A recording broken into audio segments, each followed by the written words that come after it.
ideologis kita. Jokowi, Anda bayangkan pertanyaan Pak Jokowi pada masyarakat Rempang waktu mau digusur. Tahu kan? Kalian berapa kerugian kalian dengan tanah dan rumah kami ganti? Pertanyaan dungu dari presiden. Rakyat, yes, hanya itu kalimat yang paling bagus. Rakyat yang tergusur itu, dia nggak memerlukan house, dia perlu home. Bisa nggak Presiden Jokowi bedain antara house dan home?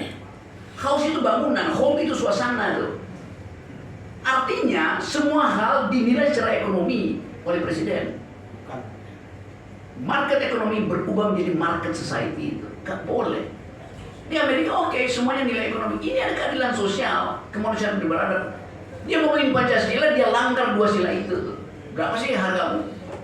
Itu kan menghina orang. Bayangin coba.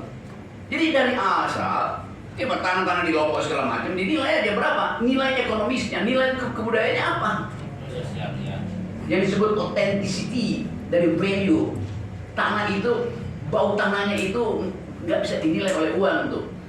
Laut-laut yang mau direklamasi itu hilang apa namanya nih? Bau anjir ikan itu lebih wangi daripada parfum yang dipakai oleh menteri-menteri itu. Bagi nelayan, parfum itu bikin sakit kepala. Tapi bau ikan itu nyatu dalam hidupnya. Dari awal dia udah bertarung dengan laut. Jadi soal-soal semacam itu. Jadi kalau Anda masih tanya saya apa solusinya, yaitu berhentinya di saya bertanya baliknya. Anda saya gaji untuk cari solusi kalau nanya ke saya. Kita tahu P3 lagi nelongso karena nggak lagi galau. Nah, salahnya kenapa? Saya terangin kenapa salahnya. Karena pakai Sandiaga Uno. Sandi itu teman baik saya. Saya bilang Mas Sandi, Anda akan mestinya P3 itu nggak boleh hilang karena dia mewakili satu sikap dalam politik Indonesia, yaitu Islam. Dari awal pendirian negeri ini nih, sila pertama adalah ketuhanan yang Maha Esa dengan kewajiban menjalankan syariat Islam bagi pemeluk-pemeluknya. Kemudian Piagam Jakarta itu dipotong 7 kata itu supaya tidak timbul kesan bahwa ini negara Islam. Tetapi dari awal genealogi, authenticity dari negara ini adalah basisnya Islam. Kan ngaco kan? Masa P3 bisa hilang ya Pak? Kenapa hilang? Tanya pada cincin yang bergoyang. Iya, karena Sandi itu bukan mewakili Islam, Sandi adalah orang sekuler. Itu intinya. Jadi orang, loh, emangnya kenapa Sandi? Saya ngomong Pak Sandi, terang-terangan. Tetapi Sandi juga punya ambisi untuk punya partai. Kenapa? Ya cuma P3 yang jual murah. Dipotong pajak untuk negara. Saya membayar pajak supaya ada solusi. Bayangin, saya udah bayar pajak, saya udah solusi. Lalu menteri ngapain coba? Di situ dungunya tuh.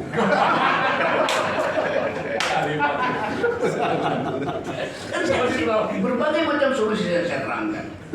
Saya kasih solusi yang paling mendasar bahwa negeri ini didesain untuk keadilan sosial. Berarti ya, jadi itu intinya tuh. Jadi saya kira sementara itu sambil diberikan Bu Intan menuntun kita supaya ada pembicaraan yang lebih akademis. Jadi yang saya ucapkan tadi adalah pengetahuan saya tentang keadaan. Dan saya baru pulang dari Shanghai kemarin dan bawa atlet Indonesia di situ panjat tebing. Saya pengurus panjat tebing Indonesia, bukan panjat sosial. Dan kita menang. Putra menang dapat medali emas, putri dapat medali perak. Jadi saya lagi persiapkan atlet-atlet ini untuk ke Olimpiade Paris nanti.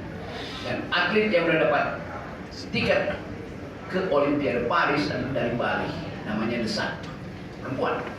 Dari Bali. Dari Bali. Dan jadi kita berupaya untuk mengibarkan bendera di Paris, dan kemarin saya ucapkan terima kasih pada rakyat Indonesia, terima kasih pada Menpora, terima kasih pada Pak Jokowi. Lalu saya dibully, loh kenapa sih terima kasih pada Pak Jokowi? Bukannya Pak Rocky pengkritik. Saya bilang saya di luar negeri. Saya mesti beritahu pada publik luar negeri bahwa di Indonesia masih ada presiden.